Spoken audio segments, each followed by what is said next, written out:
In a shocking courtroom revelation, Erin Patterson, a woman already convicted of murdering 3 family members, was accused of making several attempts to poison her estranged husband. The court learned that she allegedly tried to harm him using various everyday foods, including cookies she claimed were baked by their daughter.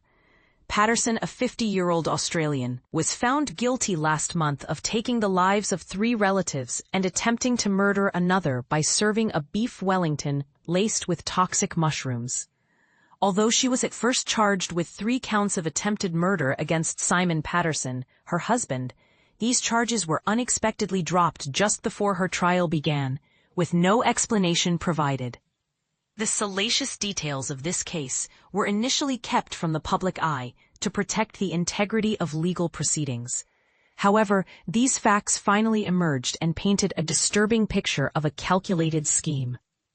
The deaths occurred after a lunch on July 29, 2023, where Patterson's former in-laws, Don and Gail Patterson, both aged 70, and Heather Wilkinson, Gail's sister, aged 66, were poisoned.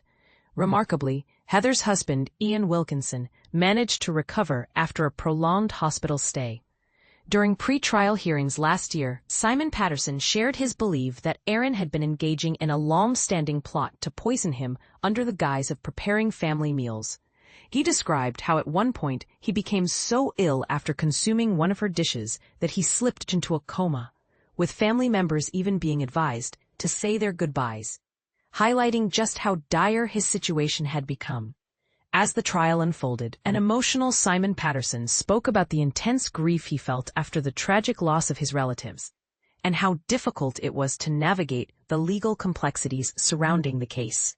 He revealed that he had pulled out of the fatal lunch gathering just a day prior, a decision that likely saved his life. "I have a lot to grieve," he lamented, voicing his frustration over the restrictive nature of the trial, which prevented him from discussing certain details about his own experiences.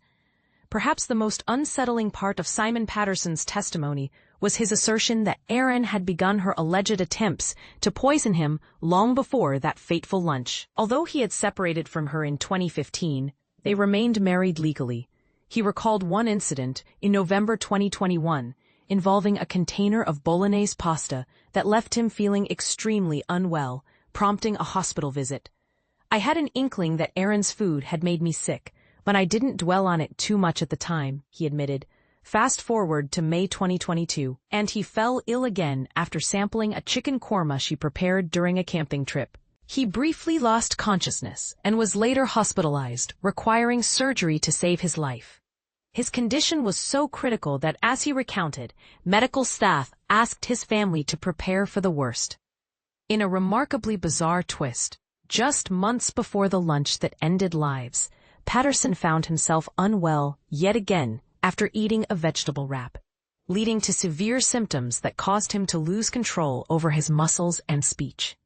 It was then that a concerned family friend, a doctor named Christopher Ford, encouraged Simon to start documenting what he ate in hopes of identifying the source of his recurring ailments.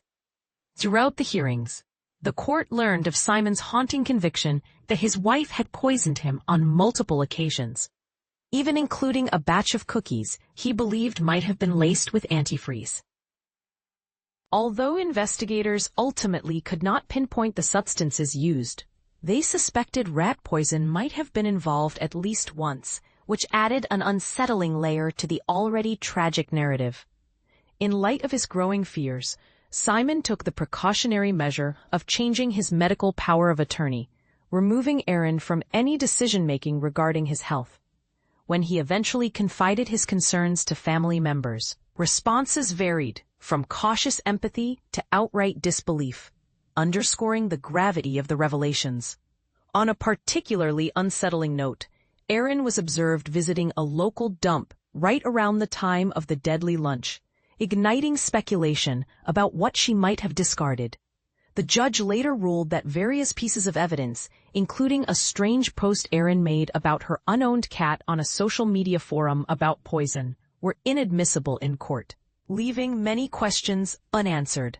On August 25th, scheduled sentencing will take place, allowing victim impact statements from those affected by this tragic case, raising the stakes and highlighting the fear and sorrow that have ensued from this chilling ordeal. How does one navigate such betrayal from someone so close? Could there be more victims whose stories remain untold? What do you think about the complexities of this case? Share your thoughts below.